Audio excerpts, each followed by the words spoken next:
Hello everyone, welcome to my mini blog है। आजको मेरो मिनी ब्लग चाहिँ एकदमै सिम्पल सादा चटपट बनाउँदैछु। नेपालीहरूको प्रायको चाहिँ फेभरेट नै होला चटपट र पानीपुरी चाहिँ मेरो पनि एकदमै फेभरेट। अनि त्यही भएर आज डे अफ अनि एकदमै ग्रेभिङ भइरहेको थियो, त्यही भएर चाहिँ चटपट बनाउँदैछु। अनि चटपटको रेसिपी त भन्नु पर्दैन होला, प्रायः सबैलाई थाहा नै हुन्छ, सबैले बनाइरहेको नै हुन्छ है।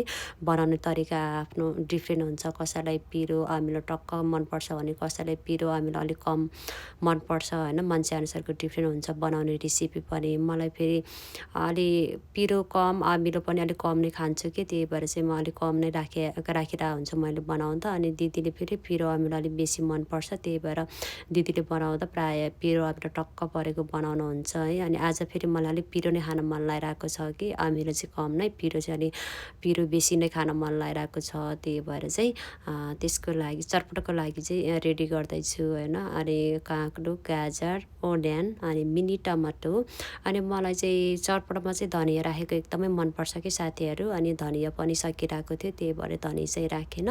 अनि मिनी टमाटो र हरियो खोर्सानी त एड गरेको छु। अनि आलु चाहिँ त्यति ठिकै लाग्छ, त्यही भएर आलु चाहिँ राखेको छैन। अनि चाहिँ यसको लागि चाहिने फर्स्ट अफ अल त भुजा थोरै मात्रामा एड गरेको छु। अनि वाइ चाउचाउ, अनि चाहिँ वाइको सुप, अनि चाहिँ काँक्रो, अनि ओनियन, अनि गाजर, अनि चाहिँ करेड स्पाइसी, यो चाहिँ कुरकुरे नेपाली हललबाट ल्याएको थियो। अनि यो जापानिज सपमा किनेको होइन, कम्बिनीमा पाइन्छ, यो पनि एकदम स्पाइसी मिठो हुन्छ। मलाई चाहिँ एकदमै स्पाइसी खान मन लागेको भएर। अनि चाहिँ मिनी टमाटो, अनि चाहिँ हुन्छ नि हरियो केराउ। अनि मैले चाहिँ यो मसला एड गरिरहेको छ नि, यो चाहिँ होममेड चटपट मसला हो कि, हामी घरमै बनाएको चाहिँ एकदमै मिठो हुन्छ। पहिला हामीले चाहिँ नेपाली पसलबाट ल्याएर राखेको त्यति मिठो लागेन कि, अनि घरमै बनाउँदाखेरि चाहिँ एकदमै मिठो लाग्छ कि साथीहरू।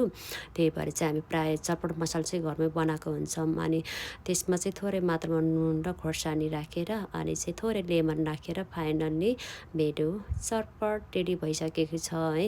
यदि हजुरहरूलाई खान मन लागेको छ भने आउन सक्नुहुन्छ साथीहरू। अनि चटपट सँगसँगै पिउनलाई फेरि जुस पनि रेडी गर्दैछु, कोरी राखेर म्याङ्गो जुस है।